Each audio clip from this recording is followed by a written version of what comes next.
All right, so let's try sending the token. So we need to access the context. Let me just double check if we have. Okay, so we have context state, so we can access the token from the state. So here, so Axios post, the first argument is the URL, second argument is the data, whatever you're posting, that's important. Okay, so if you're not posting anything, it has to be just empty object, but it has to be here, right? And then the third argument is headers. We're sending the headers. As you notice, there is this object, and inside object we have headers, and then here authorization headers we're sending.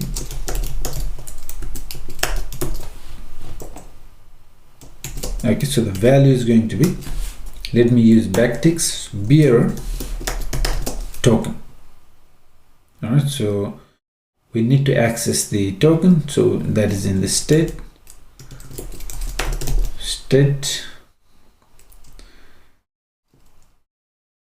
dot token.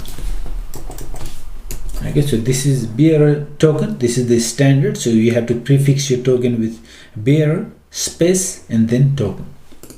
So this way, when you make a post request, when you send this image to the backend for uploading, on this post request, Axios will send the token in the headers. Okay, so authorization token in the headers, and this bearer token, this middleware will intercept the require signer. It will check for anything in the headers. So if there's anything in the headers, it will check for the token, bearer token. If it is there, it will try to verify that, and if it is successful, it will give us the request to user, so we can have a look at the ID. So if we see the ID here and this console log, that means so far so good, we have been able to protect our route using this require sign-in middleware. So let's give it a try.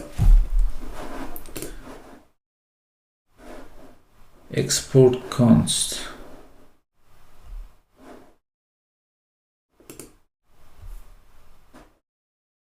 That's our controller.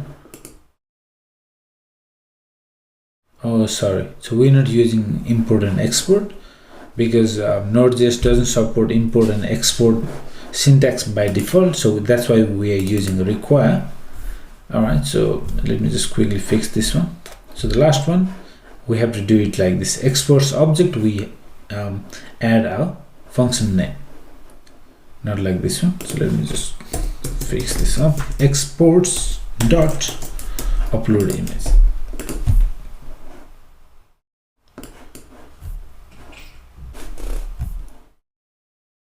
Okay, so that's for that one middleware. So we have to go on top. This one also we have to change this to exports.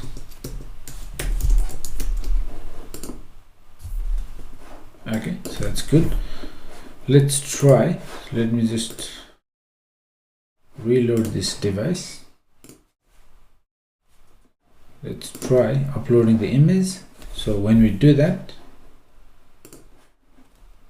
we should be sending the token in the headers. Let's see how that works. Okay, so we got that preview in the backend. Unauthorized JWT expired. Okay, so at least you can see it's working. We made a request to that endpoint, but we got 401 unauthorized error. Okay, so the way we are sending the token is JWT expired, it says. That is probably because we're not sending the token. So what happens is we cannot immediately access the state.token by the time we make a request. So first we have to make sure we have the token. Now let me just put that in a variable token. Let token equals to state, and so we have to check for the we have to confirm that we can access the token from the state. So immediately it might not be available, it might take few milliseconds. All right, so state and state dot token.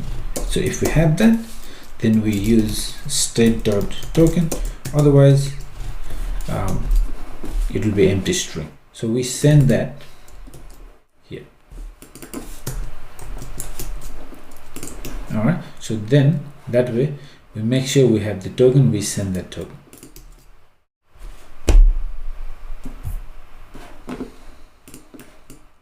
So this shouldn't be expired, obviously, or actually it could have expired because it's been many days, and when we generate the token it is valid for 7 days, I guess. Let me double check.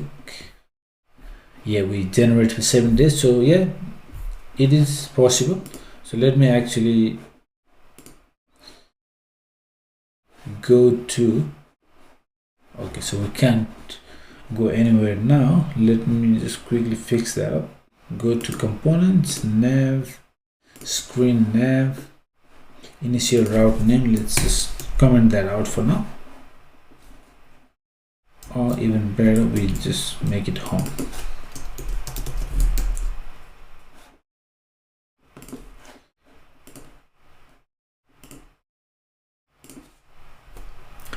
Because I want to log out and log in again so that we have the new token. Okay, now let me bring this back while we're working on this page. Go to account. Okay, let's try now. All right, let's see what we get here. Now you can see here there is no error. We got the user's ID in the control. That is awesome. That's great. You can see here. So that means we can continue here, upload the image to Cloudinary, get the response URL, and that image we can add to this user in the database. So we can query the database, find this user based on the ID, and update his image. Awesome.